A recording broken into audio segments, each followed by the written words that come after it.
हे सद्गुरु की कृपा दृष्टि, तू शुद्ध, सुप्रसिद्ध, उदार और अखंड आनंद की वृष्टि करने वाली है।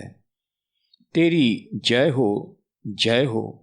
विषय रूपी ब्याल के लिपट जाने पर अंग ऐंठने लगे और विष का वेग उतर जाए, यह प्रभुत्व तेरा ही है। अब यदि प्रसाद रस की तरंगे उठने लगे और उसकी बाढ़ आने लगे, तो फिर संताप किसे संतप्त कर सकता है और शोक किसे पीड़ा दे सकता है। हे गुरु की कृपा दृष्टि, तू प्रेम से भरी होने के कारण अपने सेवकों की ब्रह्मानंद की लालसा पूरी करती है और उनके आत्म साक्षात्कार के हौसले भी पूरी करती है।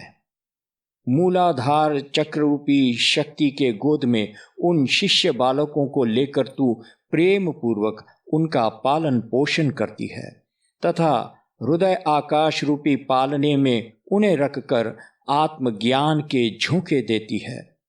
तू जीव आत्मा वाले भावों को उन पर से न्यच्छावर करके मन और प्राणवायु उन्हें खेलने के लिए देती है और उनके अंगों पर आत्मानंद के आभूषण चढ़ाती है।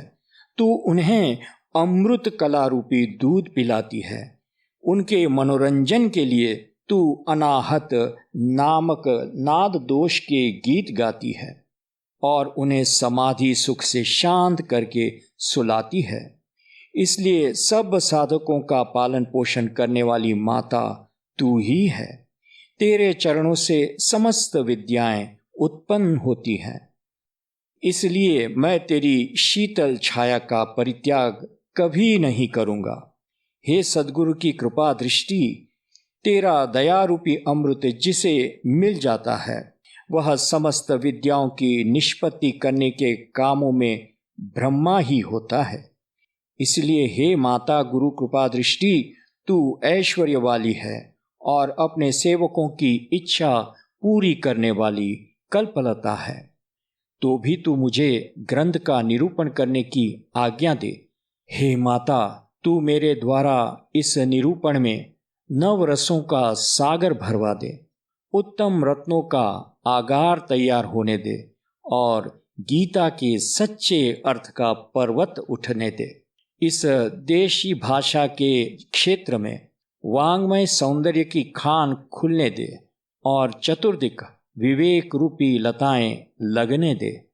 इस प्रकार के महासिद्धांत रूपी वृक्ष का घना बगीचा बनने दे, जिनमें इस प्रकार के महासिद्धांत रूपी वृक्ष का घना बगीचा बनने दे, जिनमें एक वाक्य रूपी फलों की समृद्धि हो, पाखंडियों की गुफाओं, वितंडवादियों के टेढ़े मेढ़े रास्तों और कुतर्कियों के दुष्ट श्वापदों का पूर्णतया नाश होने दे।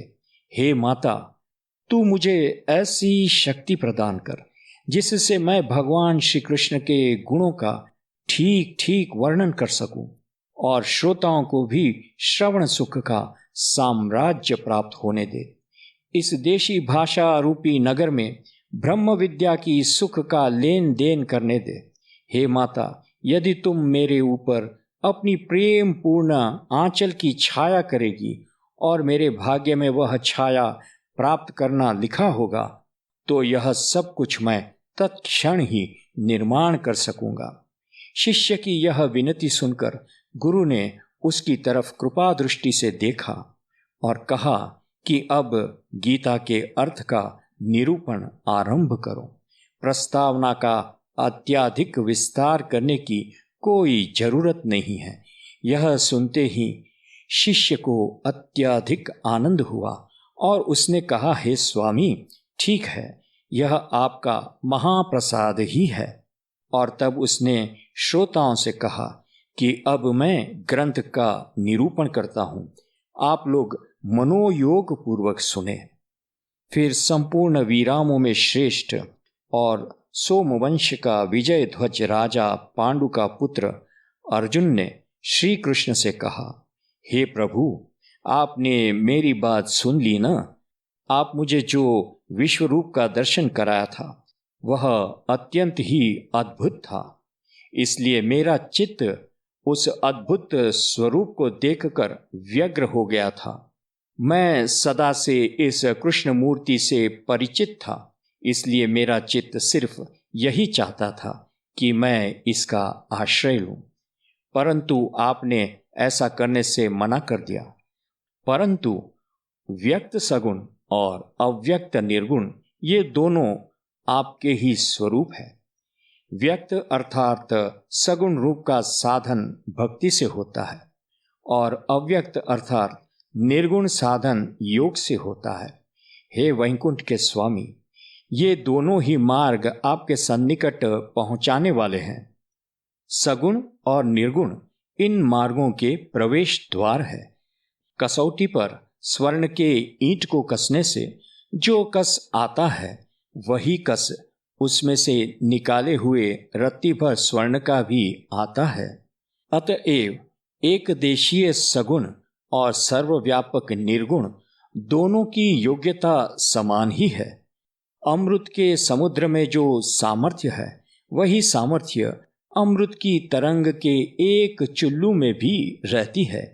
हे देव, अब मुझे इस प्रकार का निश्चित ज्ञान हो गया है। पर हे योगेश्वर, मैंने जो यह प्रश्न किया है वह सिर्फ इसलिए कि आपने अभी कुछ समय के लिए जो विश्व रूप धारण किया था उसके बारे में मेरी यह समझने की लालसा है कि वह स्वरूप वास्तविक था अथवा बनावटी। परंतु एक तो वे भक्त योगी होते हैं जो सिर्फ आपके प्रीत्यर्थ समस्त काम करते हैं, सिर्फ आपको ही सबसे श्रेष्ठ समझते हैं, अथवा सारा मनोधर्म आपकी भक्ति से अंकित कर लेते हैं और सब प्रकार से आपको अपने अंतकरण में विराजमान कर आपकी उपासना करते हैं।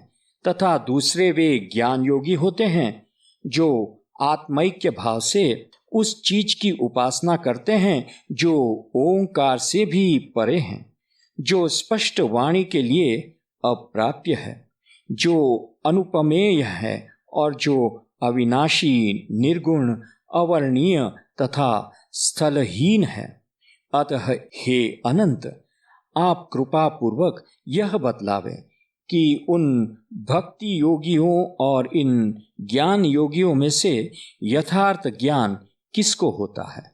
अर्जुन की यह बात सुनकर जगत बंधु श्री कृष्ण को संतोष हुआ और उन्होंने कहा, हे अर्जुन, प्रश्न पूछने का बहुत अच्छा तरीका तुझे मालूम है।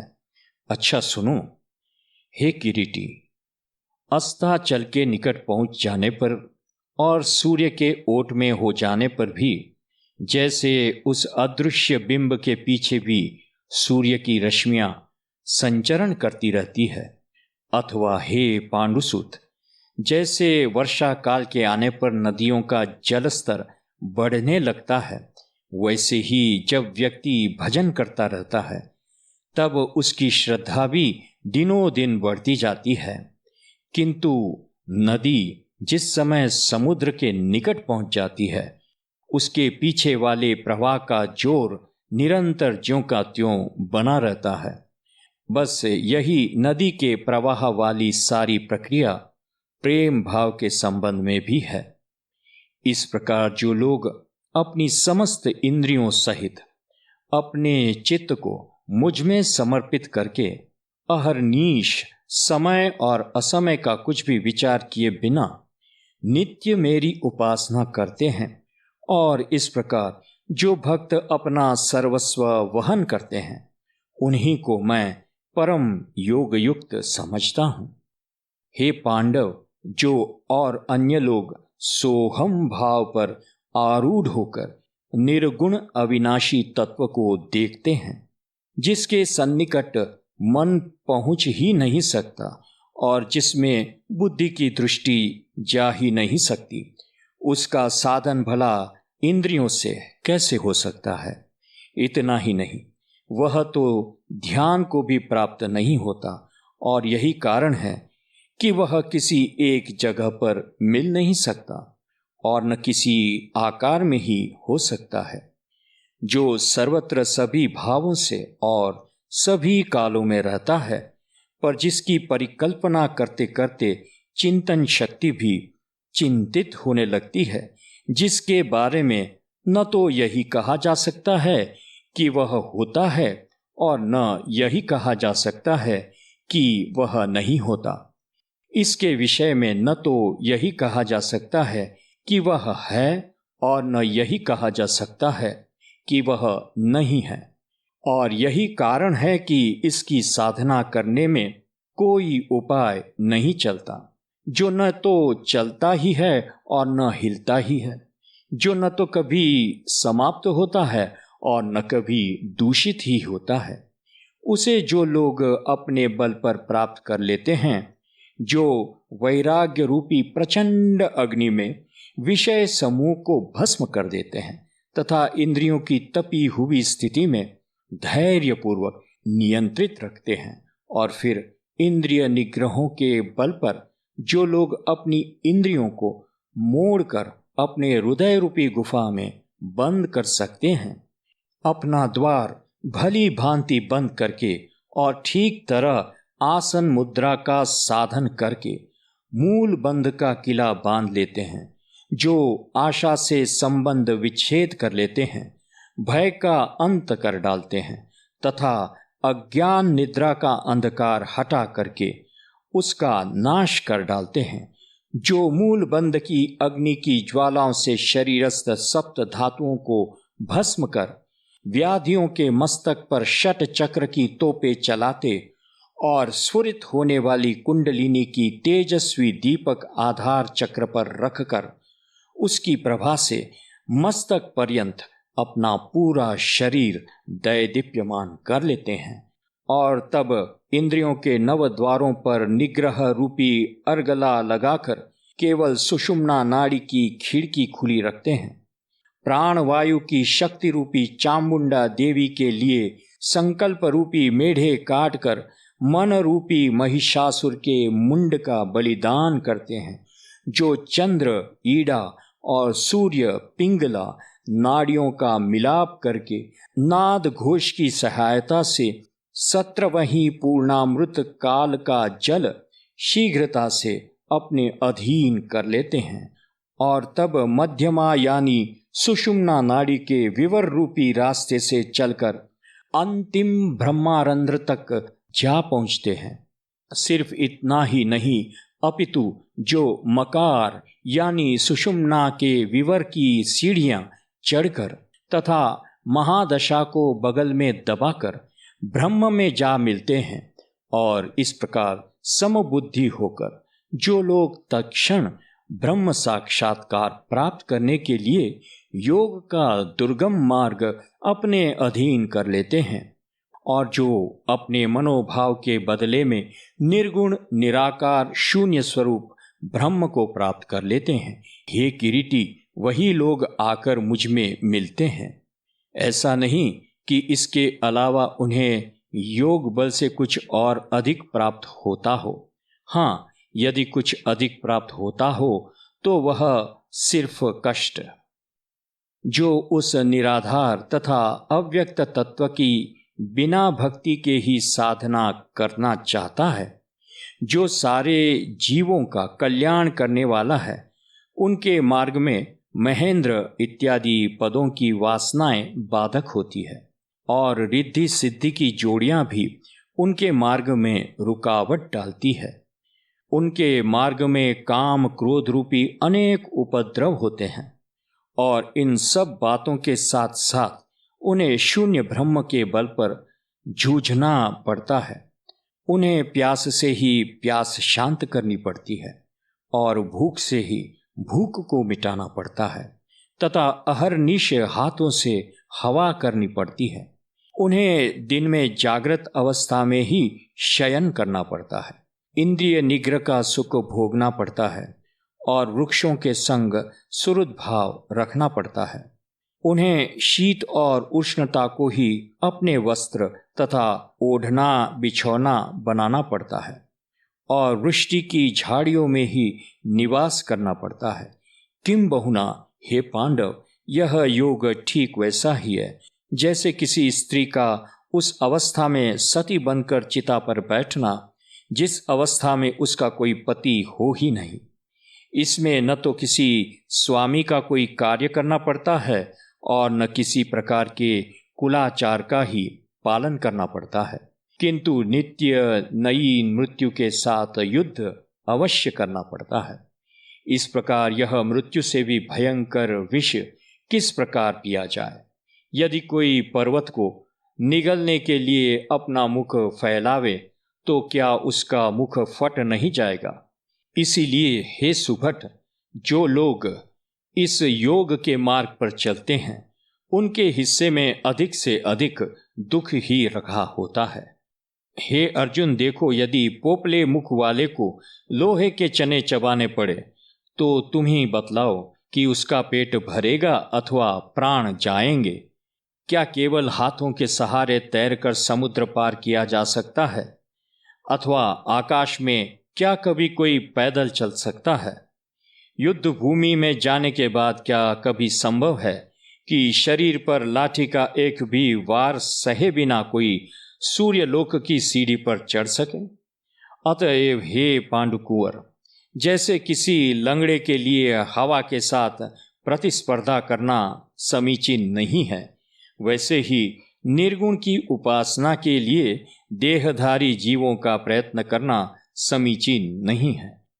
लेकिन फिर भी जो लोग इतनी दृष्टता करके अव्यक्त को पाने के लिए उद्यत होते हैं उन्हें अत्यधिक दुख ही उठाने पड़ते हैं। परंतु हे पार्थ, जो लोग भक्ति मार्ग का आश्रय ग्रहण करते हैं उन्हें इन सब दुखों को सहने का कोई सवाल ही नहीं उठता।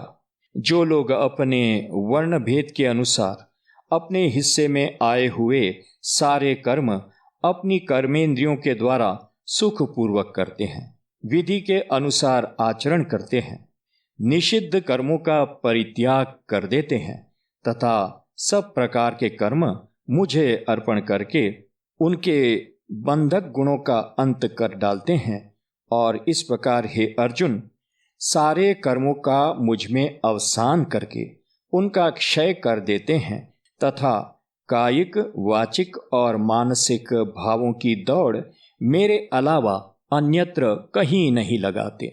और इस प्रकार जो मेरी अखंड उपासना करते हैं, जो ध्यान के निमित्त मेरे निरंतर निवास स्थान बन गए हैं, जो अपने प्रेम पूर्ण गुणों से एकमात्र मेरे साथ व्यवहार रखते हैं और विषय भोग तथा मोक्ष पद दोनों के ही दरिद्र कुल का परित्याग कर देते हैं, इस प्रकार जो अन्य भक्ति योग से अपने सारे मनोभाव, अंतकरण और शरीर सिर्फ मेरे अधीन कर देते हैं, उनका मैं कहाँ तक वर्णन करूं? उनकी सारी इच्छाएं मुझे ही पूरी करनी पड़ती है। किम बहुना हे धनुर्धर, जो माता के पेट में आता है वह माता को कितना अधिक प्रिय होता है, इसी प्रकार वे भक्त भी चाहे जैसे हो मुझे प्रिय होते हैं। कलयुग की समस्त बाधाओं को उनसे दूर रखकर उनकी रक्षा करने का मानो मैंने पट्टा ही लिखा लिया है। और यदि ऐसा न हो तो भी एक और तो मेरी भक्ति और दूसरी ओर संसार की चिंता, यह कैसी बेमेल बात है। क्या किसी धनाढ्य व्यक्ति की पत्नी भी भिक्षाटन कर सकती है? इसी प्रकार मेरा भक्त भी मेरा प्रिय पात्र होता है, फिर भला क्या उसकी लज्जा मुझे न होगी? जीवन और मरण की तरंगे समस्त सृष्टि पर पड़ती है। यह देखकर मेरे चित्त में यह भावना जगी कि कौन सा ऐसा प्राणी है जो इस संसार सागर की तरंगों से पीड़ित न होता हो। ऐसी स्थिति में हो सकता है कि मेरे भक्त भी भयभीत हो जाते हों। इसलिए हे पांडव, राम और कृष्ण इत्यादि के सहस्रों नामों को तुम सहस्रों नौकाएं ही समझो। इन नौकाओं को इस संसार सागर में सजाकर मैं अपने उन भक्तों का तारक बन गया हूँ। फिर मेरे जो भक्त सबसे अलग थलग थे उनके लिए मैंने अपने ध्यान का आधार प्रस्तुत किया, और जो संसारी थे उन्हें मैंने इन नौकाओं पर बैठाया। कुछ भक्तों के पेट के नीचे प्रेम की पेटी बांधी। इस प्रकार अपने सारे भक्तों को मैंने सायुज्य के तट पर ला लगाया। सिर्फ यही नहीं, जिन जिन लोगों ने मेरी भक्ति की उन सबको, फिर चाहे वे पशु ही क्यों न रहे हों, मैंने अपने भक्त मानकर उन्हें वैकुंठ के साम्राज्य का स्वामी बनाया। यही कारण है कि मेरे भक्तों को किसी प्रकार की चिंता नहीं सताती और मैं उनका उद्धार करने के लिए सदा तत्पर रहता हूँ। ज्यों ही भक्तगण अपनी चित्तवृत्ति मुझे समर्पित करते हैं, त्यों ही वे मानो अपने प्रपंच रूपी खोलों में मुझे ही शामिल कर लेते हैं। इसीलिए हे भक्तराज धनंजय, तुम अनवरत इस मंत्र का पाठ किया करो कि जिस समय जीव इस अन्य भक्ति का मार्ग ग्रहण करता है, उसी समय वह श्रेष्ठ भक्त हो जाता है। बुद्धि से निश्चय करके सारी मनोवृत्तियां मेरे स्वरूप में स्थिर करो। हे पार्थ, यदि बुद्धि और मन दोनों प्रेम पूर्वक पूर्णतया मुझ में रमण करने लगे, तब तुम आकर मुझ में मिल जाओगे। क्योंकि मन और बुद्धि दोनों ने मेरे स्वरूप में अपना निवास बना लिया, तो फिर भला मैं और तुम का भेद ही कहाँ रह जाएगा। जैसे आंचल से हवा करने पर दीपक बुझ जाता है तथा उसका तेज समाप्त हो जाता है, अथवा सूर्य बिंब के अस्त होते ही उसका प्रकाश नहीं रह जाता, अथवा जिस समय जीव ऊर्ध्वगमन करने लगता है उस समय उसकी इंद्रियां भी शरीर का साथ त्याग देती है, वैसे ही मन और बुद्धि के साथ अहंकार भी स्वतः मेरी ही तरफ आने लगता है। इसलिए तुम अपने मन और बुद्धि को मेरे स्वरूप में स्थिर करो, और तब इस क्रिया के सहयोग से तुम मेरे सर्वव्यापक स्वरूप को प्राप्त करोगे। मैं स्वयं अपनी शपथ लेकर तुमसे कहता हूं कि इस सिद्धांत में कोई अपवाद नहीं है। यदि तुम मन और बुद्धि सहित अपना चित्त पूर्ण रूप से मेरे हाथ नहीं सौंप सकते, तो तुम ऐसा करो कि अहरनिश के 8 प्रहरों में से कम पल भर के लिए ही मन और बुद्धि समेत अपना चित्त मुझे अर्पण करते चलो। फिर जिन क्षणों में मेरा सुख भोगने को प्राप्त हो सके, कम से कम उन क्षणों में तुम्हारे चित्त में विषयों के प्रति वितृष्णा उत्पन्न होगी। और तब जैसे शरद काल निकल जाने पर नदियां धीरे धीरे उतरने सूखने लगती है, वैसे ही तुम्हारा चित्त भी शनै ही शनै प्रपंचों के वेग से बाहर निकलने लगेगा। फिर ऐसे होने पर जैसे पूर्णिमा से चंद्रबिंब दिनों दिन क्षीण होते होते अंततः अमावास्या के दिन एकदम क्षीण हो जाते हैं, वैसे ही विषय भोगों से बाहर निकलते निकलते और मेरे स्वरूप में प्रविष्ट होते होते हे सुभट, तुम्हारा चित्त शनै ही शनै मदरूप हो जाएगा। जिसे अभ्यास योग के नाम से पुकारते हैं वह यही है। इस जगत में कोई ऐसी चीज नहीं है जो इस अभ्यास योग से न सध सकती हो।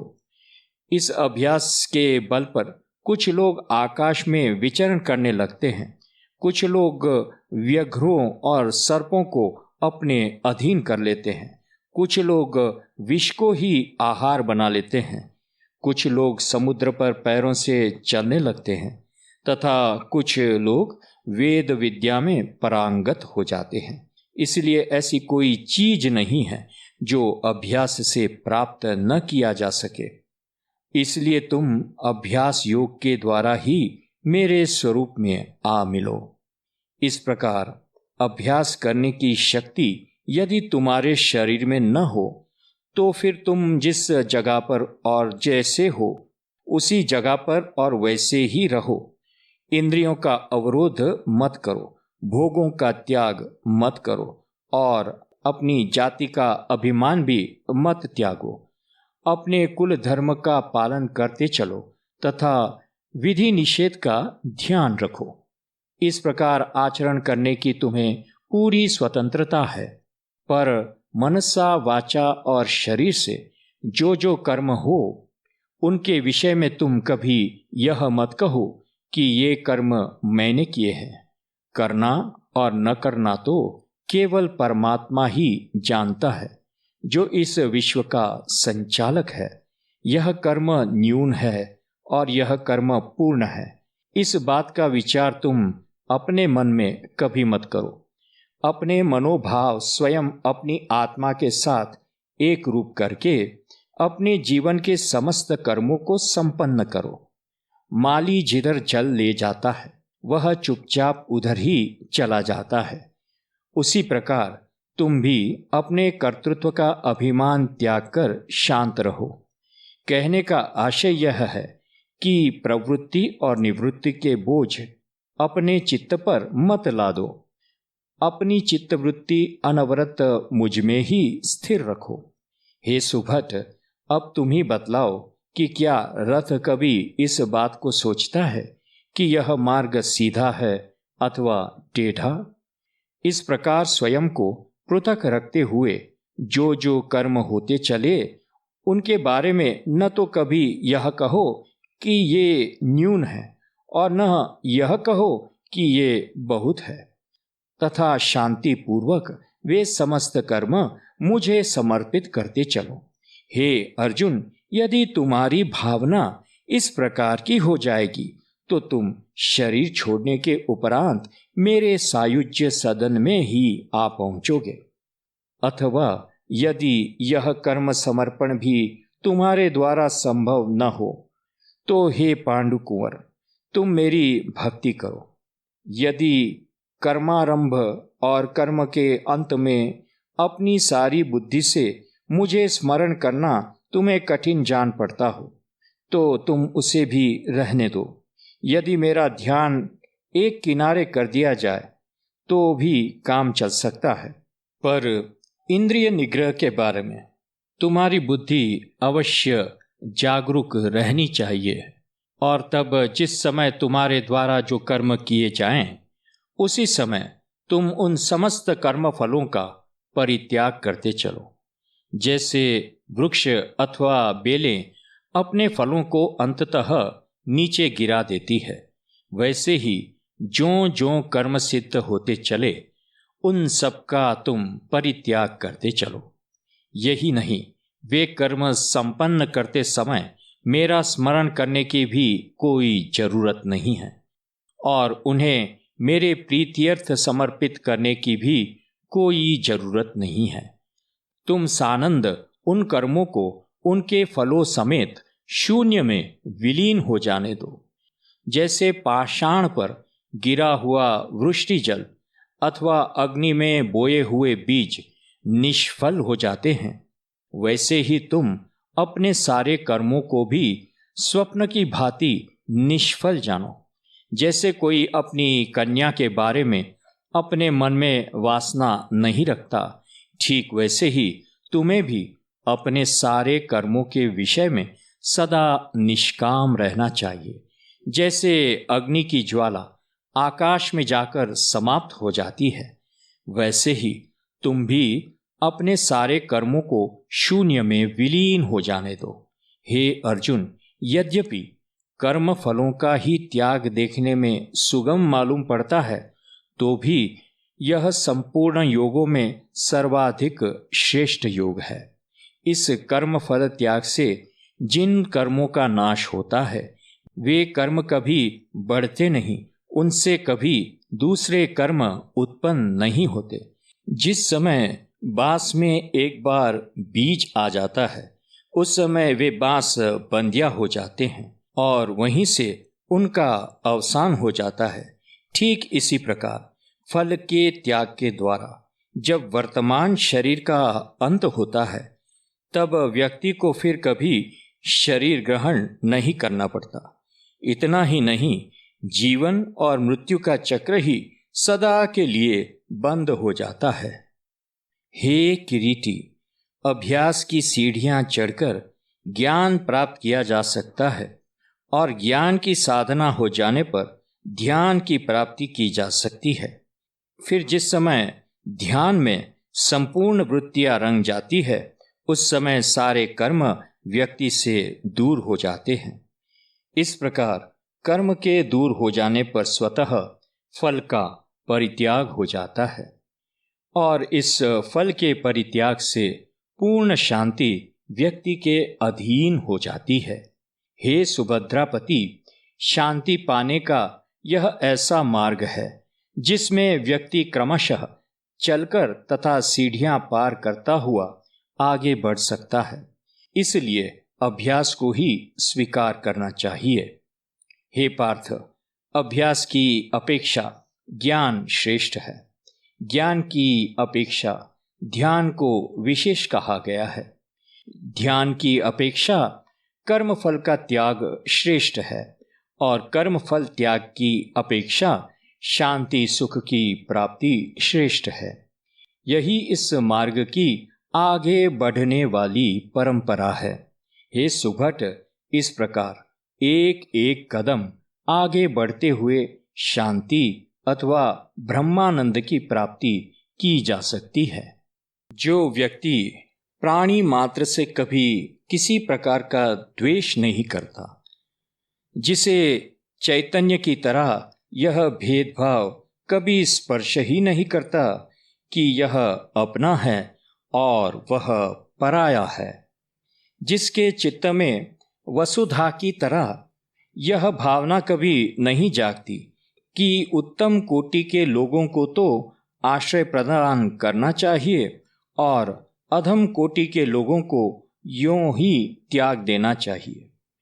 जो प्राणवायु की भांति अपने चित्त में यह कभी नहीं सोचता कि मैं राजा के शरीर में तो रहूंगा पर रंक के शरीर को स्पर्श नहीं करूंगा, जो सदा सब पर कृपा रखता है, जैसे जल कभी यह भेदभाव नहीं रखता कि मैं गौ की पिपासा को तो शांत करूंगा किंतु व्याघ्र के लिए मैं विष बनकर उसे मार डालूंगा, वैसे ही जो जीव मात्र को एक रूप समझकर उनके साथ सद्भाव रखता है और समभाव से उन पर कृपा रखता है और जो यह बात कभी जानता ही नहीं कि यह मैं हूं और यह मेरा है, जिसे सुख दुख का विचार कभी सताता ही नहीं, जिसमें उतनी ही क्षमाशीलता होती है जितनी सहनशीलता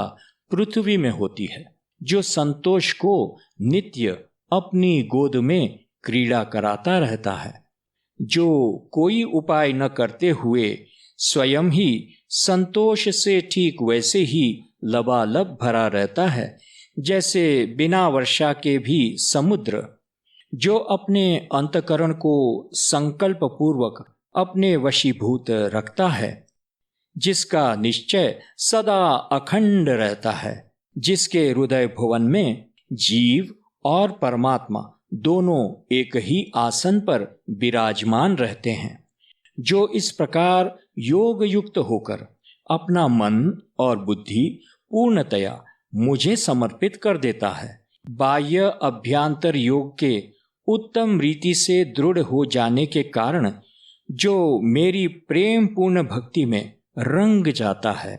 हे अर्जुन, उसी को भक्त, उसी को योगी और उसी को मुक्त जानना चाहिए। जैसे पति को पत्नी प्राणों से भी बढ़कर प्रिय होती है, वैसे ही वह भक्त भी मुझको प्रिय होता है। इतना ही नहीं, उसके प्रति मेरा जो अगाध प्रेम होता है, उसका स्वरूप पूर्ण रूप से इस उपमा से भी स्पष्ट नहीं होता कि वह मुझे प्राणों के समान प्रिय होता है, पर यह प्रेम कथा मानो भ्रम में डालने वाला जादू है।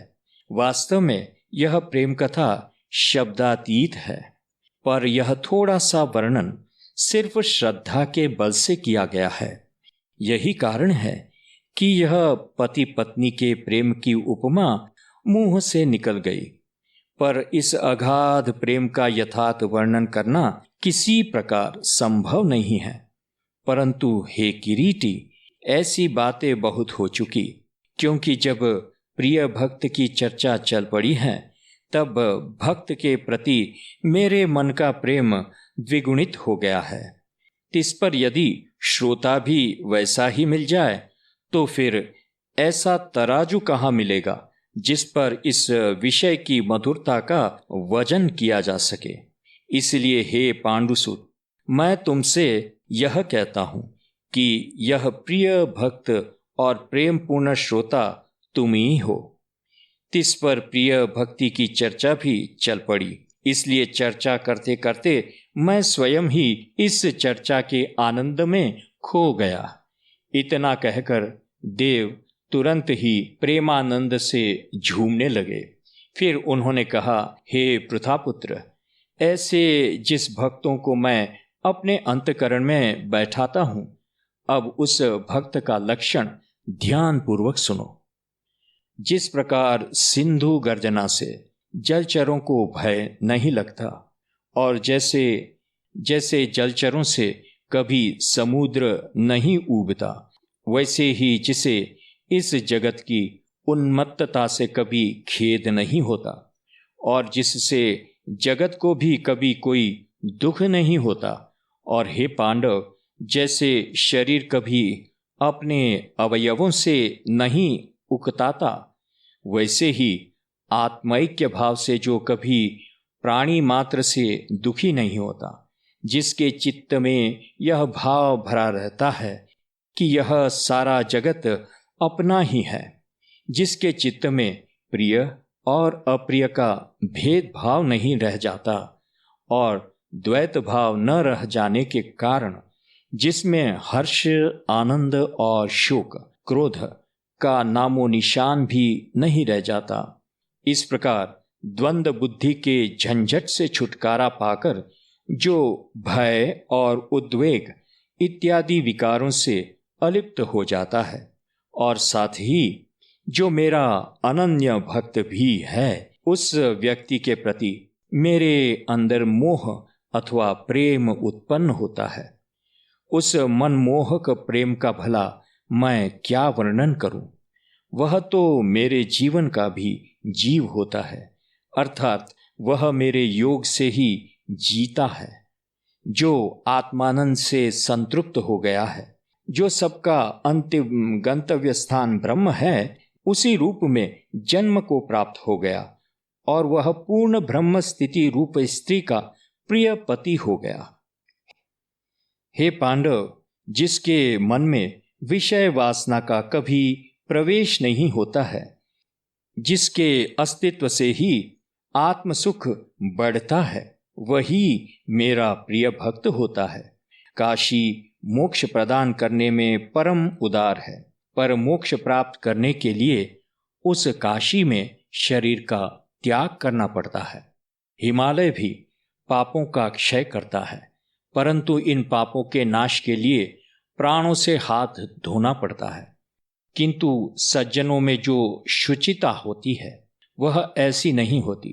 गंगा जल अपने पावन गुणों से परम पवित्र है तथा वह पाप और ताप का भी नाश करता है, परंतु फिर भी एतदर्थ उस गंगा जल में स्नान करना पड़ता है, जिसमें डूब जाने का भय सदा बना रहता है।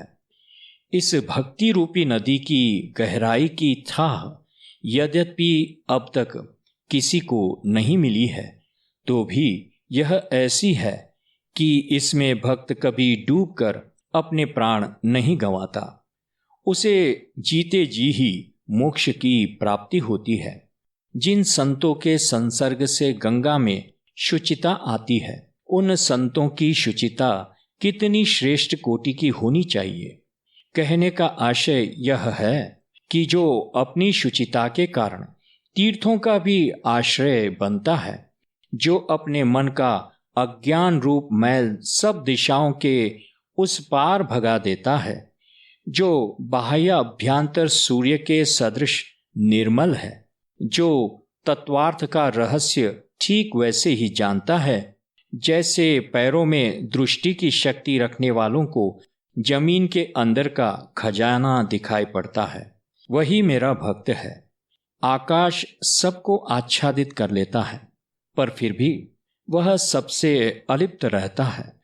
ठीक इसी प्रकार जिसका चित्त सदा सर्वत्र व्यापक रहने पर भी सबसे उदासीन रहता है, जो संसार के व्यथाओं से उसी प्रकार मुक्त हो जाता है जिस प्रकार कोई पक्षी किसी बहेलिए के हाथ से छूट जाता है, और इस प्रकार जो वैराग्य में पूर्ण परांगत हो जाता है, नित्य आत्म सुख में रंगे रहने के कारण जिसे कोई क्लेश पीड़ित नहीं करता, जिसे लज्जा उसी प्रकार स्पर्श नहीं करती जिस प्रकार किसी मृतक को कोई कर्मारंभ करने के विषय में जिसे अहंकार की कुछ भी बाधा नहीं होती।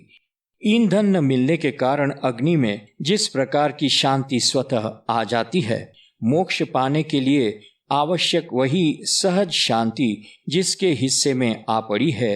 हे अर्जुन, जो इस उच्चता तक पहुँचने के योग्य सोहम भाव से भरा हुआ है और द्वैत के उस पार के तट तक पहुँच चुका है, भक्ति सुख पाने के लिए जो स्वयं ही दो भागों में विभक्त होकर प्रथम भाग में तो स्वयं अपनी सेवकता रखता है, दूसरे में मैं यानी देव का, ईश्वर का नाम देता है, और जो योगी भक्तहीनों को भक्ति पर भरोसा दिला देता है, उससे मुझे अत्यधिक प्रीति होती है।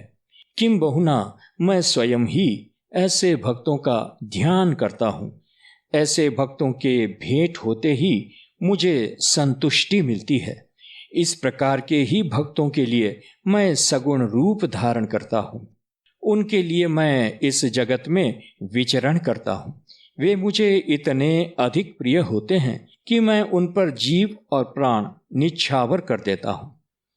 जिसकी यह मान्यता है कि आत्मस्वरूप की प्राप्ति के समान उत्तम चीज और कुछ भी नहीं है, इसलिए जिसे किसी प्रकार के विषय भोगों से आनंद नहीं होता, जिसे इस चीज का सम्यक ज्ञान हो जाता है कि मैं ही सारा विश्व हूँ, और इस ज्ञान के कारण सहज में ही जिसका भेदभाव समाप्त हो जाता है, जिसमें द्वेष लेश मात्र भी नहीं रह जाता, जिसे इस बात का पूरा भरोसा हो जाता है कि हमारे जो वास्तविक तत्व है कल्प के अंत में भी विनिष्ट नहीं होंगे, और इस भरोसे के कारण जो नित्य होती रहने वाली बातों का शोक नहीं करता, जिस आत्मस्वरूप से बढ़कर अन्य कोई चीज नहीं है, उस आत्मस्वरूप को प्राप्त कर चुकने के कारण जो अन्य किसी चीज की कामना नहीं करता, जिससे भले बुरे का भेद उसी प्रकार कभी नहीं जान पड़ता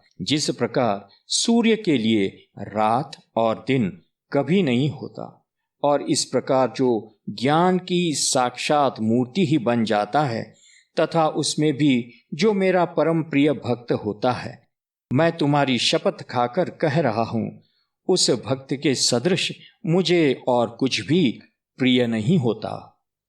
हे पार्थ, जिसमें वैषम्य भेदभाव लेश मात्र भी नहीं होता, जो शत्रु और मित्र दोनों को एक समान ही मानता है, जो दीपक की भांति ही रहकर कभी यह विचार नहीं करता कि मैं अपने घर वालों के लिए तो प्रकाश करूंगा और बाहरी लोगों के लिए अंधेरा ही रखूंगा, वह मेरा परम प्रिय भक्त होता है। कोई व्यक्ति कुल्हाड़ी लेकर वृक्ष को काटता है और कोई बीज बोकर वृक्ष लगाता है, पर वृक्ष उन दोनों को ही समान रूप से अपनी छाया प्रदान करता है। जो किसान अपने खेत में जल डालकर ईख का सिंचन करता है, उसे भी ईख अपनी मिठास ही देती है, और जो उसे कोल्हू में पेरता है उसे भी वह मिठास मिलती है। यह बात नहीं होती कि वह जल संचित करने वालों को तो मिठास दे और पेरने वालों को कड़वा लगे। इस प्रकार हे अर्जुन, जो अपने शत्रु और मित्र दोनों के साथ समान रूप से व्यवहार करता है, जो मान अपमान को एक तुल्य समझता है, जो शीतोष्ण इत्यादि द्वंद्वों में वैसे ही समभाव से रहता है जैसे आकाश तीनों ऋतुओं में एक समान रहता है। जो सहज भाव से मिलने वाले सुखों और दुखों के बीच में उसी प्रकार अचल और विकारहीन रहता है, जिस प्रकार दक्षिणी और उत्तरी वायु दोनों के मध्य में मेरुगिरी अचल और विकारहीन रहता है। जो जीव मात्र के साथ वैसा ही समभाव से व्यवहार करता है, जैसे चंद्रिका राजा और रंक सबके साथ समान रूप से व्यवहार करके उन्हें प्रियता तथा मधुरता देती है, जिसको तीनों लोक उसी प्रकार चाहते हैं जिस प्रकार समस्त जगत जल को चाहता है। जो बाह्यांतर विषय इच्छा का परित्याग कर और स्वयं अपने आप में ही रमण करता हुआ एकांत सेवन करता है, जो निंदा की परवाह नहीं करता और स्तुति से भी प्रसन्न नहीं होता, जो इन सब चीजों से वैसे ही निर्लिप्त रहता है जैसे आकाश को रंगों का लेप नहीं लगता और निंदा तथा स्तुति को एक ही श्रेणी में रखता है, जो जन समुदाय में तथा निर्जन वन में भी प्राण के समान अचंचल वृत्ति से उदास और समभाव से विचरण करता है, जो न तो कभी झूठ ही बोलता है और न कभी सत्य ही, बल्कि सदा मौन रहता है और उन्मनी नामक ब्रह्म स्थिति से कभी नहीं अघाता, जो सदा समुद्र की भांति ठीक वैसे ही भरा रहता है जैसे वह वृष्टि न होने पर भी भरा रहता है, जो लाभ प्राप्त होने पर भी अति आनंद से भर नहीं जाता और हानि होने पर भी दुख से कभी दुखी नहीं होता, जो उसी प्रकार सारे जगत को अपनी विश्रांति का स्थान बनाए रहता है, जिस प्रकार वायु सदा पूरे आकाश मंडल में संचरण करती रहती है। जो इस प्रकार का ज्ञान प्राप्त करके अपना मन सदा स्थिर रखता है कि यह सारा जगत ही मेरा घर है, बहुत क्या कहें, जो यह समझता है कि यह चराचर स्वयं मैं ही हूँ। और हे पार्थ, ऐसी स्थिति के प्राप्त हो जाने पर भी जिसे मेरी भक्ति के प्रति श्रद्धा रहती है, उसे मैं अपने मस्तक पर मुकुट की भांति धारण करता हूँ। यदि किसी उत्तम भक्त के समक्ष मस्तक झुकाया जाए तो इसमें आश्चर्य ही क्या है, पर तीनों लोक भी जिसके चरण तीर्थ आदर पूर्वक अपने मस्तक पर रखते हैं, वह मैं अपने भक्त का कितना अधिक सम्मान करता हूँ, यह अच्छी तरह से जानने के लिए स्वयं सदाशिव सरीखा ही सद्गुरु होना चाहिए। पर इस विषय में इतना ही कहना पर्याप्त है, क्योंकि यदि मैं शिव की स्तुति करूं तो मानो स्वयं की ही स्तुति करने के समान होगा, इसलिए यह बात जाने दो। रामनाथ श्री कृष्ण ने कहा, हे अर्जुन, ऐसे भक्त को मैं मस्तक पर धारण करता हूँ। मोक्ष नाम का जो चौथा पुरुषार्थ है, उसे तो वह अपने हाथों में ही लेकर भक्ति के मार्ग में प्रवेश करता है और तब समस्त संसार को वह मोक्ष प्रदान करने लगता है। कैवल्य को तो वह हस्तगत कर लेता है तथा मोक्ष रूपी द्रव्य को वह जैसे चाहता है वैसे ही खोलता और बांधता है, पर फिर भी वह जल प्रवाह की भांति अपने लिए तल का स्थान ही स्वीकार करता है और सदा नम्र ही बना रहता है। यही कारण है कि मैं भी ऐसे भक्त को नमस्कार करता हूँ, उसे मुकुट की तरह अपने मस्तक पर धारण करता हूँ तथा उसका चरण प्रहार भी अपने वक्षस्थल पर सहन करता हूँ। उसका गुणगान करके मैं अपनी वाणी को अलंकृत करता हूँ और उसके गुण श्रवण रूपी कुंडल अपने श्रवणेंद्रियों में धारण करता हूँ। उसके दर्शन की लालसा होने के कारण ही मैं आँख न होने पर भी आँखों से युक्त हुआ हूँ। मैं अपने हाथ के लीला कमल से उसकी पूजा करता हूँ। मैं जो अपनी दो भुजाओं के ऊपर और दो भुजाएं धारण करके आया हूँ, इसका कारण यही है कि मैं ऐसे भक्तों को दोनों भुजाओं से अच्छी तरह आलिंगन करना चाहता हूँ। ऐसे भक्त की संगति का सुख पाने के लिए ही मैं विदेह होने पर भी देह धारण करता हूँ। किम बहुना ऐसा भक्त मुझे कितना प्रिय होता है, यह बात मैं किसी उपमा के द्वारा नहीं बतला सकता। यदि इस प्रकार के भक्त के साथ मेरी मैत्री हो तो इसमें आश्चर्य ही किस बात का। जो लोग ऐसे भक्तों के चरित्र सुनते अथवा उनका गान करते हैं, निसंदेह वे भी मुझे प्राणों से भी कहीं अधिक प्रिय होते हैं। हे अर्जुन, आज मैंने तुमको भक्ति योग नामक जो यह सर्वश्रेष्ठ योग पूरी तरह से बतलाया है। यह वही योग है जिसके कारण मैं अपने भक्तों को परम प्रिय समझता हूँ और उन्हें अपने अंतःकरण अथवा सिर पर बैठाता हूँ।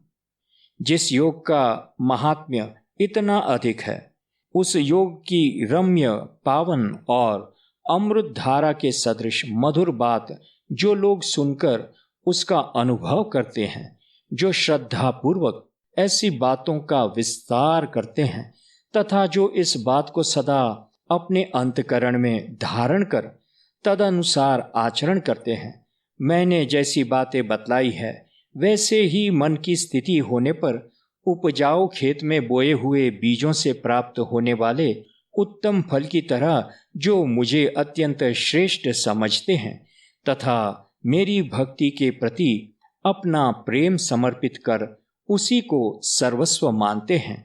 हे पार्थ, इस संसार में वही सच्चे भक्त और सच्चे योगी है। मुझे अनवरत उन्हीं की उत्कंठा लगी रहती है। जिन व्यक्तियों को भक्ति विषयक कथाओं का प्रेमपूर्ण अनुराग होता है, वही तीर्थ और वही क्षेत्र है तथा वही इस जगत में पवित्र है। वही मेरे ध्यान और वही मेरे देवार्चन है। उनसे बढ़कर अच्छा मुझे अन्य कोई नहीं दिखता। वही मेरे व्यसन और वही मेरे द्रव्य निधान है। किम बहुना ऐसे भक्तों के प्राप्त हुए बिना मेरे मन को समाधान ही नहीं होता।